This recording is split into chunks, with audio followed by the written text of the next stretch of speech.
마리아가 예수 계신 곳에 와서 보이고 그 발 앞에 엎드려 가로되 주께서 여기 계셨다면 내 오라비가 죽지 아니하였겠나이다 하더라. 예수께서 그의 우는 것과 또 함께 온 유대인들의 우는 것을 보시고 심령이 통분히 여기시고 민망히 여기사 가라사대 그를 어디 두었느냐 가로되 주여 와서 보옵소서 하니 예수께서 눈물을 흘리시더라. 39절까지 봉독했습니다. 오늘 우리가 생각해 볼 말씀으로 들어가겠습니다. 이만큼 했는데도 재직회 도망가는 사람은 알아서 하십시오. 예수님께서 나사로를 살리러 오십니다. 가까이 오자 처음에 마르다가 마중을 나왔고 그 다음에 마리아가 마중을 나왔습니다. 그리고 웁니다. 예수님께서 그 우는 것을 보시고 심령에 통분히 여기셨다 그럽니다. 민망히 여기셨다 그럽니다. 그리고 우셨습니다. 우리는 종종 기독교에 관한 얘기들이 사랑과 긍휼과 자비라는 단어가 너무 많이 등장하기 때문에 마치 이것이 하나님 쪽에서 우리한테 빌면서 요구하는 것 같은 이상한 느낌을 갖는 사람들을 보게 됩니다. 만일 우리가 하나님께서 우리에게 베푸신 사랑을 안 받아주면 하나님이 슬피 울면서 자살이라도 하실 것 같은 묘한 우월감과 칼자루를 쥔 것 같은 자리에 서곤 합니다. 우리가 여러 군데서 그런 모습을 봅니다.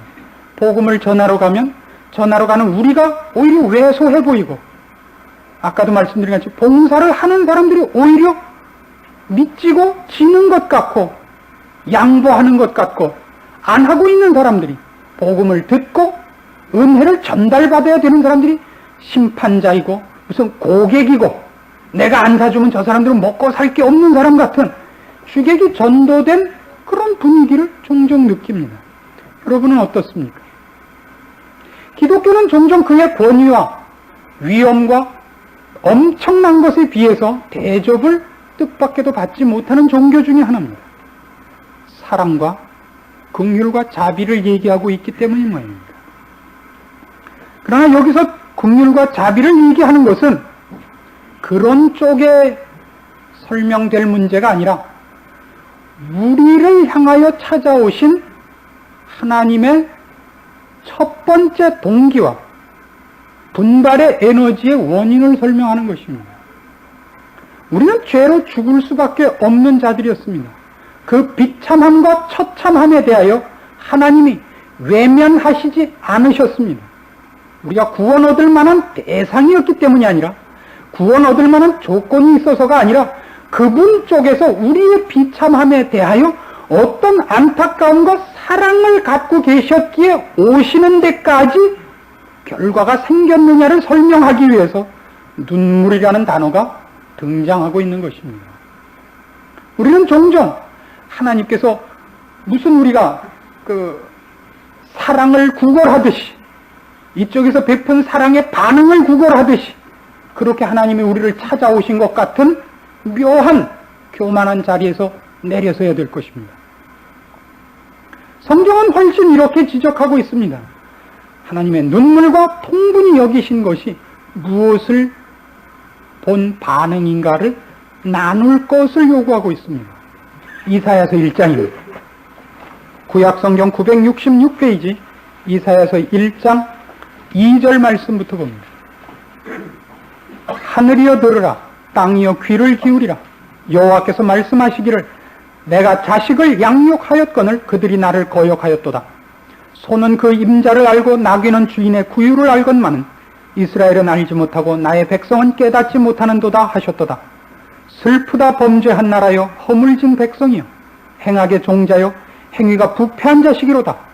그들이 여호와를 버리며 이스라엘의 거룩한 자를 만홀히 여겨 멀리하고 물러갔도다. 너희가 어찌하여 매를 더 맞으려고 더욱더욱 패역하느냐. 온 머리는 병들었고 온 마음은 피곤하였으며 발바닥에서 머리까지 성한 곳이 없이 상한 것과 터진 것과 새로 맞은 흔적뿐이오늘 그것을 짜며 싸매며 기름으로 유하게 함을 받지 못하였도다. 너희 땅은 황무하였고 너희 성읍들은 불에 탔고 너희 토지는 너희 목전에 이방인에게 삼키웠으며 이방인에게 파괴됨 같이 황무하였고 딸 시오는 포도원의 망대같이 원두밭에 상징막같이 에워싸인 성읍같이 겨우 남았도다. 만군의 여호와께서 우리를 위하여 조금 남겨두지 아니하셨다면 우리가 소돔 같고 고모라 같았었으리로다. 우리의 죄와 죄인된 형편을 이것보다 더 잘 지적하는 것은 없습니다. 우리는 죽어 마땅하고 벌받아 마땅하고 희망이 없고 처절하고 비참하고 절망의 구렁텅이에 있는 자들이라고 성경은 끊임없이 지적하고 있습니다. 그러나 41장으로 가시면, 이사야 41장으로 가시면 이 지적을 하신 하나님께서 전혀 아무런 이유와 원인 없이 이런 약속을 하십니다. 41장 8절입니다. 그러나 나의 종 이스라엘아, 나의 택한 야곱아, 나의 벗 아브라함의 자손아, 내가 땅 끝에서부터 너를 붙들며 땅 모퉁이에서부터 너를 부르고 네게 이르기를 너는 나의 종이라 내가 너를 택하고 실어버리지 아니하였다 하였노라. 분명히 성경에는 이 두 가지 논조가 서로 분명히 상치됨에도 불구하고 늘 병행돼서 나타납니다. 너희 태어날 때부터 저주받기 알맞은 족속들아 하는 지적이 있고, 언제나 여기 있는 것 같이 나의 택한 야곱아, 나의 벗 아브라함의 자손아, 내가 너를 구원하겠노라 하는 약속이 늘 어떤 의미에서 어느 쪽이 더 세다고 얘기할 수 없는 높은 어조로 같이 등장을 합니다. 그래서 우리는 다시 이스라엘에 대한 깊은 이해가 필요합니다. 이스라엘은 구원 얻은 자들이 아닙니다. 이스라엘은 하나님 앞에 구원을 얻은 자로서 지금 택함을 받고 있는 것이 아니라 사랑을 입은 자로서 택함받은 자입니다. 사랑의 대상입니다. 구원을 얻은 자가 아니라 사랑의 대상일 뿐이에요. 근데 그 사랑의 대상이 어떤 자냐면 병 들어있는 겁니다. 죽을 병에 들어있어요. 사랑하는 자가 죽을 병에 들어있습니다. 이쪽에서 사랑하는 것과 상관없이 이쪽은 죽어가고 죽고 썩어가고 있습니다. 하나님께서 그를 죽게 하신 것이 아니라 그가 자신이 죽을 병을 갖고 있는 거예요. 스잔나 아니에요, 스잔나. 그렇죠. 해는 서산에 지고 쌀쌀한 바람 부네. 스잔나예요. 내 인생 뭐 같은 이죠? 내 인생 낙엽 같으니 아닌 것 같은 러브 스토리 아닙니까? 기껏 자수성가했는데 어느 날 사랑하는 부인이 백혈병에 걸려요. 최고로 사랑하고 무엇이든지 다 해줄 마음이 있는데 상대방이 죽음의 길에 들어서고 있는 겁니다. 나사로 사건은 바로 그렇게 묘사되어 있습니다. 주여, 주의 사랑하는 자가 병들어 죽게 됐나이다로부터 출발합니다. 기억나십니까? 갔더니 어떻게 됐어요? 죽어서 냄새가 나고 있는 겁니다. 그의 죽음을 안타까워하고 있는 것이 아니라, 죽음을 안타까워하는 것이 아니라 죽음의 병에 걸릴 수밖에 없는 우리들을 안타까워합니다. 그의 죽음에 대해서 하나님이 책임이 있지 않습니다. 사랑하신 고로 그의 죽음에서 그를 건져내시는 겁니다. 무엇을 설명하고 싶은지 아시겠습니까? 왜 죽음의 병에 걸리지 않게는 못하시는가? 지가 병들어 놓고 지가 죽으면서 의사 보고 왜 고쳐내지 못하냐고 말하는 것이 정당한 항의라고 생각하십니까? 의사가 종종 환자들에게 뭐라고 화를 내죠? 이제 오시면 어떡합니까? 종종 화내는 일 중에 하나입니다. 이제 오시면 어떡합니까? 두 가지가 있다 그래요. 하나는 이미 손쓰기 늦은 상태와 또 하나는 반대 상황이 있습니다. 아니 이제 오시면 어떡합니까? 너무 늦었습니까? 아니요, 다 낫잖아요. 아니 그럼 안 됩니까? 아니 아플 때 오셔야 저도 벌어먹고 살죠. 우리는 날 수 있는 병에 걸렸다면 이런 재미있는 얘기거리가 생길 겁니다.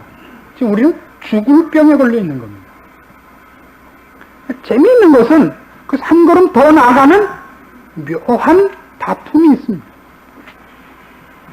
예수님께서 그의 죽음에 관한 얘기들을 들으시고 그 일로 울 수밖에 없는 인간들, 우는 것에 방법이 없어요. 살려낼 방법이 없어요. 도와줄 방법이 없어요. 우는 것밖에 없어요. 러브스토리에서는 울지도 않죠.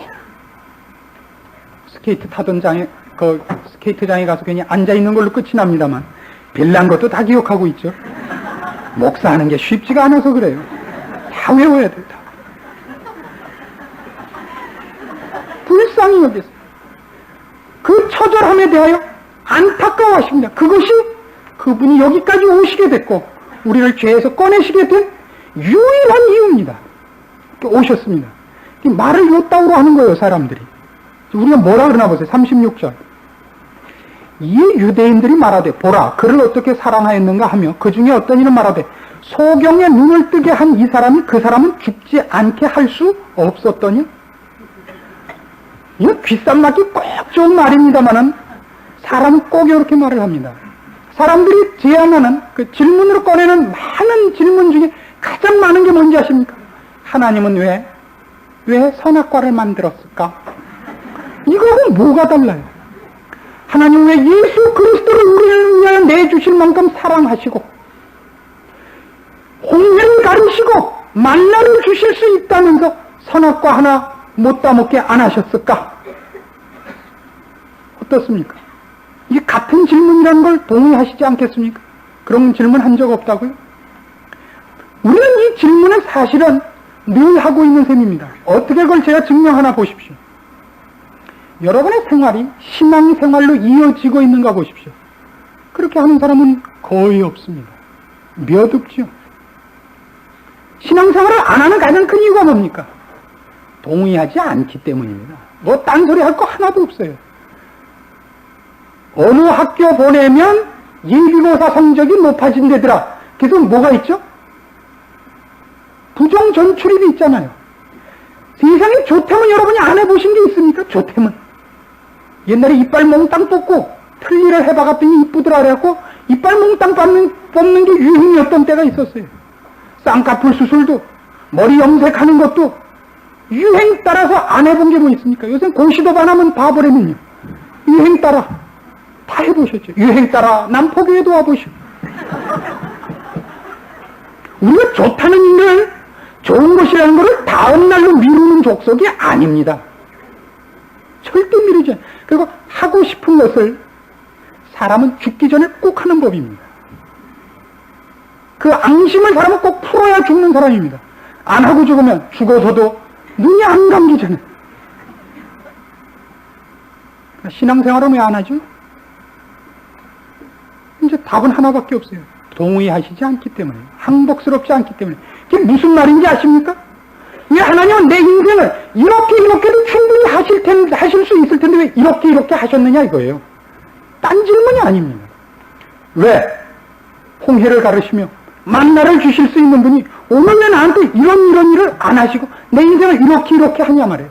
나눠놓고 살죠. 와서 예배 드리는 것과 생활과 우리는 분리하기 시작을 하는 겁니다. 빠르죠. 그 계산만큼 우리에게 빠를까요? 말라기 1장으로 가보십시다. 마태복음 바로 앞에 있습니다. 말라기 1장 2절 말씀입니다. 여호와께서 가라사대 내가 너희를 사랑하였노라 하나 너희는 이르기를 주께서 어떻게 우리를 사랑하셨나이까 하는도다. 이게 바로 그 얘기입니다.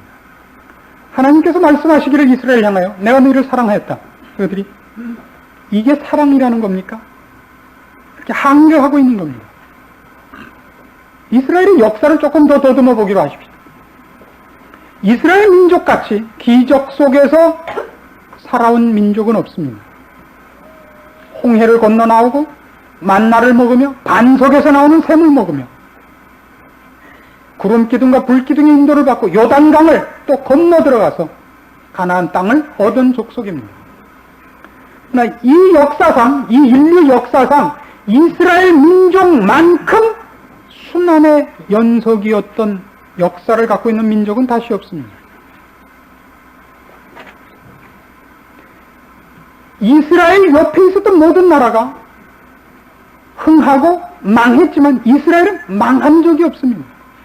놔두고 여태껏 고생 속에 있게 합니다. 지금도 아랍 제국가 속에 홀로 갇혀서 사실은 하루도 편안할 날이 없는 나라가 이스라엘입니다. 이스라엘 민족 쪽에서 얘기를 하자면 이겁니다. 하나님이 사랑하셨다는 게 이겁니까? 홍해를 갈려 나와서 뭐 좀 난 줄 알았더니 광야였고, 가나안에 들어갔더니 전쟁이었고, 거기서 언제나 싸워야 했던 블레셋이 있었고, 애굽이 있었고, 나중에 바벨론이 있고, 페르시아가 있고, 알렉산더 대왕한테도 한번 당하고, 그리고 로마에 당하고, 그 이후에는 뿔뿔이 흩어져서 나치한테 당하고, 지금도 세계 곳곳에서 유대인 그러면 언제나 저 밑에 있는 족속 취급을 받고 있습니다. 하나님이 그러십니다. 내가 너를 사랑했다. 이게요. 이게 사랑이에요. 그 항의를 하는 겁니다. 어떻습니까, 여러분? 오늘날 그래서 기독교는 자꾸만 그 핵심을 바꾸려는 시도가 생깁니다. 축복 같은 걸로 축복을 만들자 이거죠. 하나님을 믿었더니 뭐 연필을 이렇게 대고만 있으면 정답이 써진다든가 논술고사 걱정할 필요 없죠. 누구를 탁 쳐다보면 저 사람이 진짜인지 가짜인지, 보석점 앞을 지나면서 안에 원하는 보석을 3초만 째려보면 이미 주머니에 들어와 있든지 뭐 확실한 게 있어야죠. 아니면 하다못해 11조를 딱 헌금함에 넣으면 왼손을 주머니에 넣어보라. 10배가 딱이든 거예요. 화끈하죠, 이러면. 얼마나 좋아요. 병원에 갈 필요가 없는 거예요. 아프면 딱 성호를 3번만 그으면 뭐 그냥 무전부터 시작해서 비듬까지 싹 낫는 거예요. 그게 축복이죠, 요새는. 아닙니다. 이스라엘 역사 중에 하나님께서 한 번도 간섭하신 손길을 놓은 적이 없으되 이스라엘 민족이 좋아했던 날수는 몇 날 없습니다, 정말. 맨 고생한 날들 뿐입니다. 그러나 사랑했다 그럽니다. 이게 사랑입니까? 그래서 하나님이 거기 대답을 하십니다. 보십시오. 여호와께서 가라사대 내가 너희를 사랑하였노라 하나 너희는 이르기를 주께서 어떻게 우리를 사랑하셨나이까 하는도다. 나 여호와가 말하노라 에서는 야곱의 형이 아니냐 그러나 내가 야곱을 사랑하였다 그럽니다. 에서는 야곱의 형이 아니냐 그러나 내가 야곱을 사랑했다. 에서가 야곱의 형이 아니냐라고 묻는 건 이런 겁니다. 에서가 야곱보다 개인적인 능력이 뛰어난 자다 이런 겁니다. 더 낫죠. 조건이 장자가 언제나 재산을 거의 다 물려받는 법이니까. 그러나 내가 야곱을 사랑했다. 야곱과 에서의 생애가 어떻게 다르습니까? 야곱은 고생했고 에서는 고생하지 않았습니다. 그게 가장 큰 차이입니다. 야곱은 고생을 무지무지하게 했습니다. 그게 전 인생에 걸쳐서 고생했습니다. 그게 사랑이라 그럽니다. 사랑이란 다른 말이 아닙니다. 우리로 하여금 죽을 것을 위하여 뛰어가는 것을 막는 것입니다. 패망과 비참을 향하여 뛰어가는 우리의 발을 자르는 것이 사랑입니다. 돌이켜 생명과 진리와 영혼을 준비케 하는 것입니다. 그 간섭이 우리한테 싫죠. 왜요? 우리는 원래 만들어지기를 어디를 위하여 뛰어가게 되어 있죠? 우리의 욕심을 따라 뛰어가게 되어 있는 것입니다. 요즘은 그런 일들이 조금 뜸해졌습니다만 상당히 오래전만 해도 가발이 상당히 유행했던 때가 있었습니다. 가발은 처음에는 이 천연 가발을 제일 중하게 여겼다 그럽니다. 그러나 때가 지나면서 인조 가발이 훨씬 좋아졌답니다. 왜냐하면 천연 가발은 냄새가 나기 때문에 늘 감아줘야 돼. 감아준다 그럴 수 없죠. 빨래를 해야 돼요, 하여튼. 그리고 늦게 말라요. 그 다음에 재밌는 것은 인조 가발은 빗질하는 대로 가지만 천연 가발은 빗질하는 대로 안 간답니다. 꼭 고대를 시켜줘야 된답니다. 생각해 보세요. 가발을 만들 때 왼쪽 머리에 있던 머리카락을 왼쪽에 다 심지는 않았을 거 아니에요. 무작위로 심었을 거 아니에요. 물에다 빨아서 딱 놓아서 말리면 원래 지 태어났던 대로 다 쓴대요.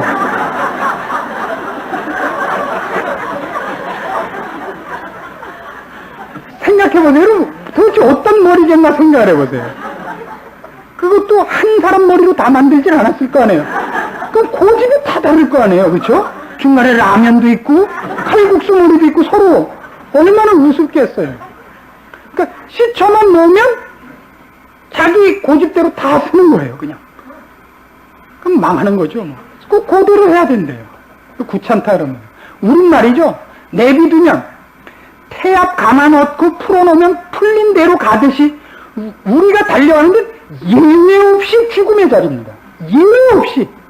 그러니까 그걸 우리가 얼마나 열심히 글로 가는지 아세요? 얼마나 열심히? 그 열심에 대해서 여러분들이 잘 모르시죠? 여러분 길 가다가 무의식 중에 돌 하나 툭 차면 무지하게 아프죠? 발끝이. 그러니까 힘없이 걷는 것 같아도 상당히 세게 걷고 있는 거예요. 또 계단이 평지를 가다 밑에 이렇게 꺼진 줄 모르고 이렇게 디뎠다 덜컥하면 허리가 하나 내려왔다 올라가죠. 우리는 본성적으로 거기에 대해 그쯤의 에너지를 갖고 있는 사람들입니다. 자기가 가고 있는 게 얼마나 큰 힘으로 가고 있는지를 몰라요. 그걸 언제 하느냐면 예수님이 앞에서 이렇게 딱 버티고 서 있는다고요. 한 걸음만 더 가면 지옥인데 어떻게 해요? 딱 이러고 있는다고. 그럼 우리 딱 부딪히거든요. 그럼 뭐라 그러냐면 아니 그렇게 힘껏 때리실 거 뭐 있어요? 아니 언제 때렸어요? 그냥 서 있기만 했죠. 지가 가다 받아놓고서는 말로 합시다. 아니 그렇게 세게 때려놓고서 이제 와서 말로 되겠어요? 이게 우리의 모든 쓸데없는 오해들이라 이겁니다. 지가 갈던 힘을 지가 받아놓고 이쪽에서 힘껏 때렸다는 거예요. 세상에 이런 답답할 일이 어디 있어요? 그럼 지금 뭐라 그런다고요? 이게 사랑입니까? 왜 만나를 주실 수 있고 구름기둥과 불기둥을 보내실 수 있다면 제 인생을 왜 좀 이렇게 안 해줍니까? 그러면 이어나가면 어딘데요?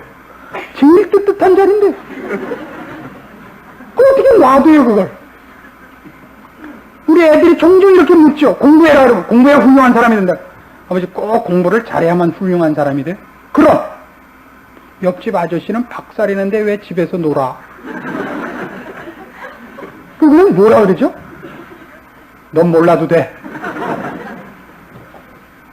애들이 이제 다 알아요. 그래서 애들이 하고 싶은 대로 놔둬가지고 어떻게 훌륭한 사람을 만드는, 어떻게 우리가 하고 싶은 대로 다 가게 내버려두고 하나님께서 그의 자녀된 성품을 완성시킬 수 있습니까? 시킬 수 없습니다. 간섭하실 수밖에 없습니다. 우리를 불쌍히 여기셔서 안타깝게 생각하시고 그분이 우리 인생에 뛰어드셨습니다. 그래서 우리는 갑자기 힘들어지기 시작했습니다. 많은 기적이 있는데 그런 것을 안 주시고 이상한 것만 주시는 거예요. 그렇죠? 우리 옛날에 그 놀리는 애들이 그런 걸 했죠. 벌을 주시려면 꿀벌을 주시었고 복을 주시려면 무슨 복을 주라? 예배당에 갔더니 눈 감으라 하고서 신발 훔쳐가더라. 이딴 소리들만 하고 다녔죠. 지금 무엇을 위해서 오십니까? 여러분의 욕심을 채우고 여러분이 계획한 것을 완성하기 위해 하나님이 동원되기 위해서 오는 건 아닙니까? 그럼 끊임없는 그 갈등입니다. 하나님은 여러분의 인생 목표 자체가 바뀌기를 원하고 계십니다. 사실 우리는 하나님께서 예수 그리스도를 보내사 일으켜 놓은 나사로 아닙니까? 나사로의 부활을 구경하는 구경꾼이 아니지 않습니까? 그럼 하나 따져봅시다. 어느 쪽이 더 감격이 있습니까? 구경꾼과 나사로는 누가 더 감격했을 것 같습니까?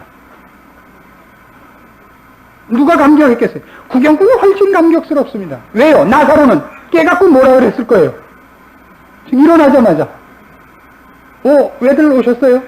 지금 죽었던 건 까맣게 모르고 그렇지 않겠어요? 우리 모두가 지금 착각하고 있는 겁니다. 우린 일어선 겁니다. 일어난 자들입니다. 죽음의 자리에서, 죄인 노예에서, 저주받을 자리에서부터 하나님의 자녀로 옮김받은 자들입니다. 내가 너를 죽음의 자리에서 꺼냈다. 우리는 이렇게 하는 겁니다.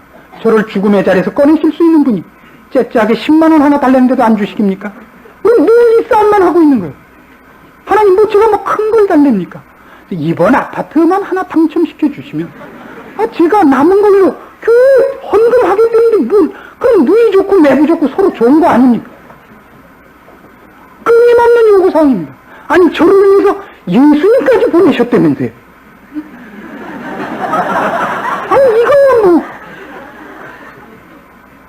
아가씨와 건달들에 나오는 그 사기꾼들 같아요. 어떻습니까? 여러분의 신앙은 사실 거기에 있지 않습니까? 하나님 이것도 하셨습니다. 이것도 하셨습니다. 이것도 하셨습니다. 믿습니다. 거럼요. 그래서요. 이거 하나야 뭐 그냥 이렇게 괜찮겠죠. 그러다가 우리가 도대체 얼마를 맞았다고요?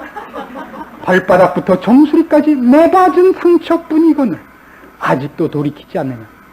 끊임없이 그 지적을 당하는 것입니다.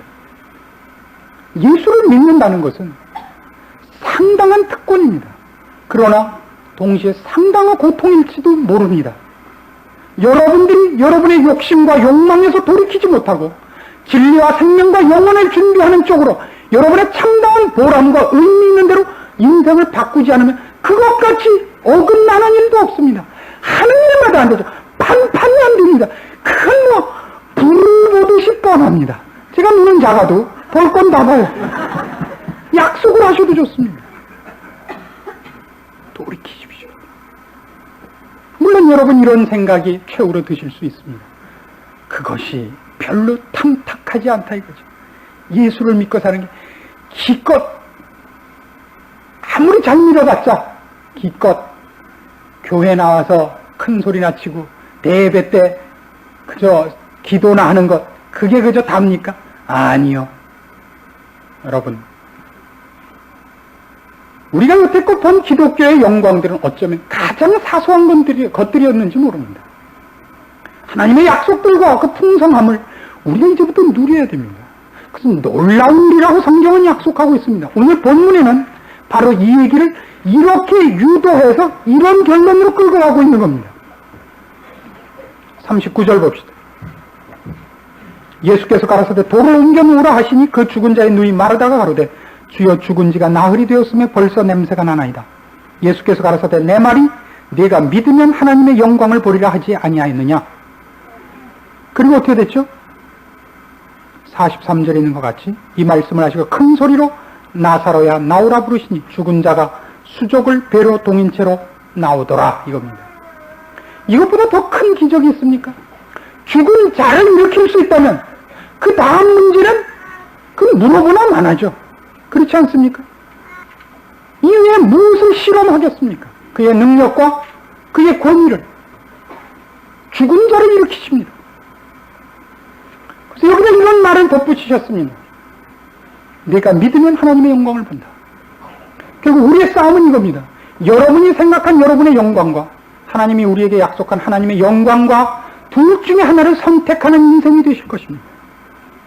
하나님의 영광이 뭐냐? 그 모두는 이렇게 생각합니다. 그저 하나님 앞에 와서 쩔쩔매고 무릎 꿇고 기도나 하고 헌금이나 내주는 것. 그럼 저도 안 믿어요. 그랬으면. 예수 믿는 게 그 정도밖에 아니었다면 제가 뭘 미쳤다고 목사를 하겠어요. 제가 보세요. 어디를 보나 제가 야무지게 생기지 않았습니까? 지금 어디 한 군데 허술한 데가 있어요? 어디가 허술해요? 빈틈없이 생겼잖아요, 벌써. 면적부터가 빈틈이 없잖아요. 예수를 믿는다는 것은 마음 깊은 항복이 있고 마음 깊은 감격이 있고 무엇과도 바꿀 수 없는 확실한 증거가 있습니다. 게다가 그것이 우리가 소유하고 누려야 할 것의 몇 천만 분의 1밖에 안 된다 그럽니다. 기독교인들의 가장 큰 놀라움은 추억할 틈이 없습니다. 과거를 추억할 틈이 없어요. 추억한다는 게 동사입니까 원래? 아무런 못돼요. 왜냐하면 과거를 얘기하는 사람은 이미 더 이상 그 이상의 것을 생산할 능력이 없기 때문에 과거로 돌이키는 겁니다. 앨범을 뒤진다는 건 불행한 일입니다. 어떤 의미에서. 지금이 행복하면 과거를 돌이킬 필요가 없습니다. 예수를 믿거라면 제가 약속할 수 있는 게 있습니다. 과거를 돌이킬 틈이 없고 현재의 것이 너무 만족합니다. 게다가 그것보다 더한 것이 앞날을 기다리고 있답니다. 내가 안 하세요? 이쯤 오면 늘 미치겠는 게 이렇게 좋다는데 왜 안 하세요? 왜 이렇게 안 사세요? 살아보십시오. 여러분의 자식한테 오늘 돌아가서 한번 물어보십시오. 너 혹시 목사 안 할래? 이렇게 한번 물어보십시오. 난 아버지 진심이세요? 그럼 나는 잘 모르겠는데 우리 목사가 그러는데 오늘 그 설교를 하는데 하여튼 너무나 잘난 척 하더라. 너 한번 안 해볼래? 그 괜찮은 모양이더라. 한번 안 해보시겠어요? 그럼 여러분도 한번 생각해 보십시오. 목사 되는 데는 말이죠. 나이가 상관없습니다. 3년만 가서 공부하시면 지금이라도 늦지 않습니다. 그 목사는 50 넘어야 폼이 납니다.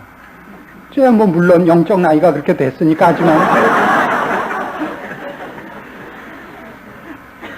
여러분 누가 기독교를 이렇게 가난하게 만들었습니까?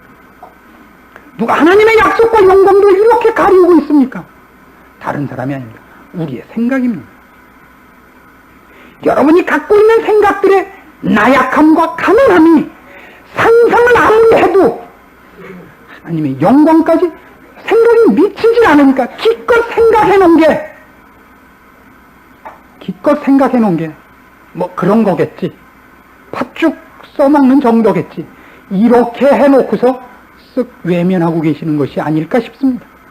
그렇지 않습니다. 이 중에 누가 예수님께서 오셔서 냄새나는 나사로를 일으키시리라고 상상했겠습니까? 여러분의 인생에 하나님이 간섭하시고 하나님을 아는 축복을 허락하셨다는 것을 여러분 가볍게 생각하지 마십시오. 그건 여러분의 책임이고 여러분의 권리입니다. 오늘도 마땅히 여러분 마음속에 멈춰야 할 감사들이, 감격들이, 기적들이 없는 것은 하나님이 무능해서가 아닙니다. 하나님이 우리를 향하신 사랑이 부족해서도 아닙니다. 여러분이 오늘도 오리발을 내고 있기 때문입니다. 여러분 자신을 위하여, 여러분 자신의 기쁨과 행복을 위하여 하나님의 영광을 구하십시오. 그분의 약속 속에 들어가시며 그를 믿는 믿음의 발걸음을 굳게 하십시오.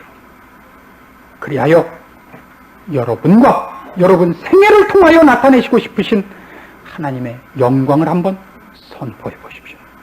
기도하십시다. 하나님 아버지 은혜를 감사합니다. 오늘도 우리에게 주의 귀한 약속들과 말씀들과 능력으로 찾아오셔서 우리가 가진 바 마땅히 다시 누리고 찾아봐야 하는 주의 약속들을 돌이키게 하셨습니다. 우리 중에 주의 약속을 머리로 알고 있으나 아직 실험해보지 못하고 실천해보지 못하여 그 감격과 감사를 그 마음의 인생에 가져보지 못한 자들이 있습니까? 주님, 이 한 시간 주님의 그 생명의 말씀으로 그 천지를 지으신 권위로 그의 영혼을 일깨우사 주의 약속들이 갖는 그 엄청난 축복들을 그 생애에 그 심중에 아로새기며 소유하며 누리겠다고 결심하게 하여 주시옵소서.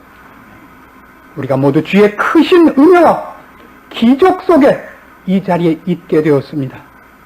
주님의 은혜가 헛되지 않을 것을 믿사오니 오늘도 우리에게 약속하신 말씀들을 굳게 하시며 그 말씀을 들은 심령들을 주께서 간섭하사 주의 사람으로, 주의 행복한 자녀로 그의 인생을 충만케 하시옵소서.